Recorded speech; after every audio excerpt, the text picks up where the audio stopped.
तो नहीं, ये पक्का हो गया किसी शेर ने ही इसे अपना शिकार बनाया। प्रसेन की लाश द्वारिका देश में द्वारिका भिजवाया और अब सैनिकों को लेकर मणि की खोज में आगे बढ़े। शेर के पद चिन्हों के निशान के आधार पर आगे बढ़े। भयानक गुफा है, गुफा के द्वार पर वो सिंह मरा पड़ा है, लेकिन मणि नहीं है वहां,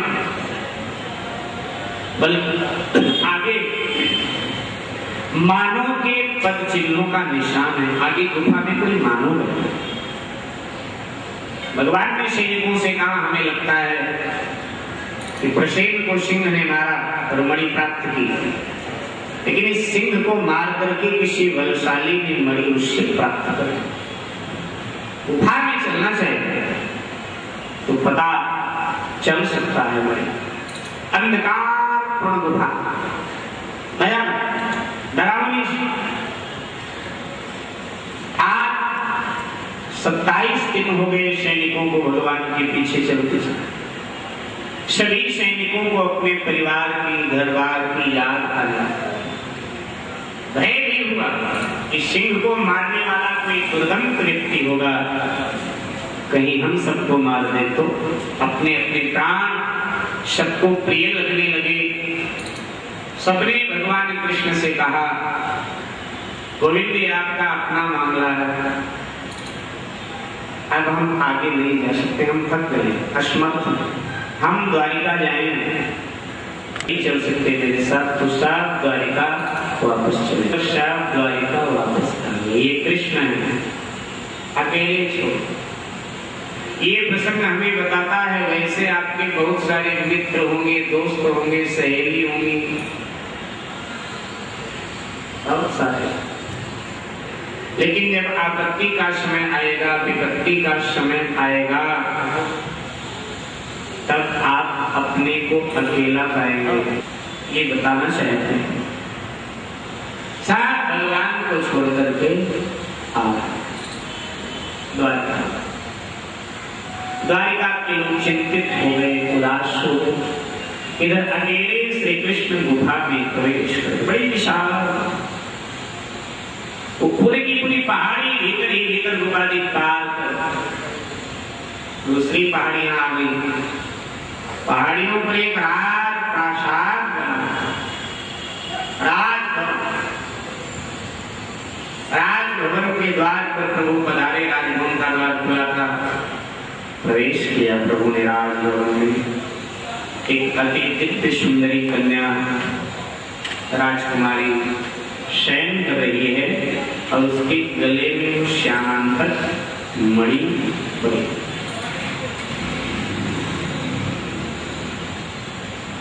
क्या करें, इसके जागने की प्रतीक्षा करें या इसे जगाएं, इससे पूछेंगे। विचार कर रहे थे प्रभु उसके पास खड़े खड़े। इतने में उसका पिता, ये जामवंत जी महाराज का राज प्रासाद, ये वही जामवंत है जिनका रामायण में वर्णन प्राप्त होता है आप सबको। ये वही जामवंत। जामवंत जी ब्रह्मा जी के मानस पुत्र हैं। इन्होंने भगवान के 3 अवतारों का दर्शन किया। वामनावतार जब भगवान का हुआ था तब भी जामवंत जी संसार में मौजूद थे। रामावतार हुआ तब भी मौजूद थे। और जब कृष्णावतार हुआ, जामवंत जी को लेकर के भगवान श्री कृष्ण द्वारिका में पधारे। मणि सत्राजित को दिया और कहा, ये मणि पकड़ो। आपने बिना कारण हमें कलंक लगाया, बिना सोचे समझे हमें दोष दिया, हम ये मणि क्या करेंगे। सत्राजित लज्जित हो, उसके अपने लोगों से फटकारने के लिए बिना सोचे समझे किसी पर आक्षेप लगाना, ये पाप ही नहीं बल्कि घोर पाप। सब फटकारने लगे कि जल में रहे और मगर से बैर, ये कहावत बैर खाना क्या अच्छा नहीं। अरे जो तूने घोर पाप किया, इसका पश्चाताप कर डाल तो क्षमा मिल जाएगी तुझे। सत्राजित ने कहा, पश्चाताप कैसे करूं? उसके अपने लोगों ने कहा, सत्यभामा जो तेरी बेटी है कृष्ण को ब्याह दिया। सत्राजित ने कहा ठीक, खाई है वो पच जाए। सत्राजित विवाह का प्रस्ताव लेकर के उग्रसेन वसुदेव के पास गया। भगवान श्री कृष्ण की इच्छा तो नहीं थी, लेकिन उग्रसेन वसुदेव ने स्वीकार कर लिया। भगवान श्री कृष्ण को विवाह करना पड़ा सत्यभामा। वसुदेव जी ने, उग्रसेन ने सोचा था कि श्यामांतर मणि मिलेगी। 17 दिन की कोई पुत्र है नहीं, बेटी है, और बेटी जब कृष्ण को देगा तो मणि मिले, इसलिए स्वीकार कर लिया। अच्छे में लोग आ जाता है, इसलिए स्वीकार किया था विवाह की बात। लेकिन जब सत्यभामा का विवाह हुआ भगवान कृष्ण से और 17 दिन बेटी के साथ मणि देने लगा तो भगवान ने हाथ जोड़ा, खून में रंगी हुई तलवार लेकर कृतवर्मा के पास आया। मैंने काम कर दिया सत्राजित का, शाप मेरा तुम्हें देना है। उसने फटकार लगा दी। उसने कहा मूर्ख कहीं का, मैं क्यों शाप दूंगा तेरा? हत्या तूने किया है, उसका भोग तू स्वयं भोगेगा। मैं कोई शाप वाप तेरा देने वाला नहीं हूं। फटकार लगा दिया। मेरे बस की बात नहीं कि मैं कृष्ण से शत्रुता लूं। वो पागल अपनी राह पकड़े, यो किसका कौन सहायक है? जिससे जगनायक उठ गए वो मरने ही के लायक है। वो मरने ही के लायक है। वो मरने ही के लायक है। वो मरने ही के लायक है। वो मरने ही के लायक है। वो मरने ही के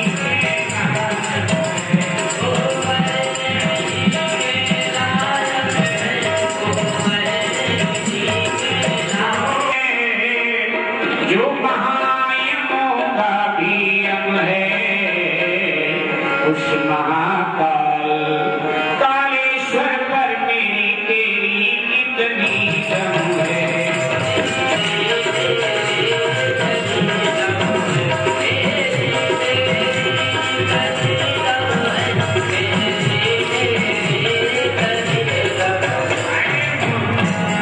कौन किसका साथ देता है? कर्म तूने किया, भोग भी तू भोगेगा। निकल जा। अक्रूर के पास गया, मेरी रक्षा करो, साथ नहीं आ गया।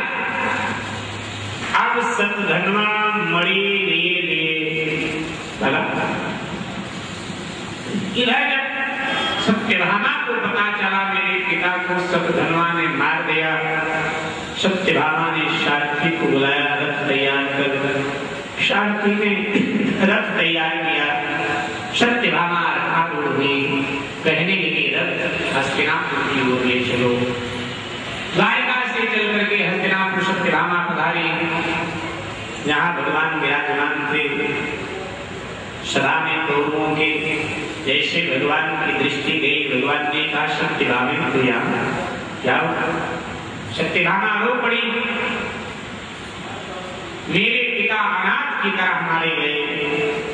सतधनवा ने उनका सोते हुए शर काटा। द्वारिकाधीश तत्काल रथारूढ़ हुए, आ गए द्वारिका में। सतधनवा को पता चला कि द्वारिका में कृष्ण पधारे। वो मणि अक्रूर के पास बैठे थे। अक्रूर जाकर मणि कहा ये जरा संभाल कर, और बात भगवान कृष्ण ने पीछा किया। कृतवर्मा को भी भय हुआ तो भी उसके साथ भागा काशी की तरफ। काशी का राजा जो कौरव है, भगवान की शत्रुता है, इसलिए उसके शरण में कौन जाना चाहता है।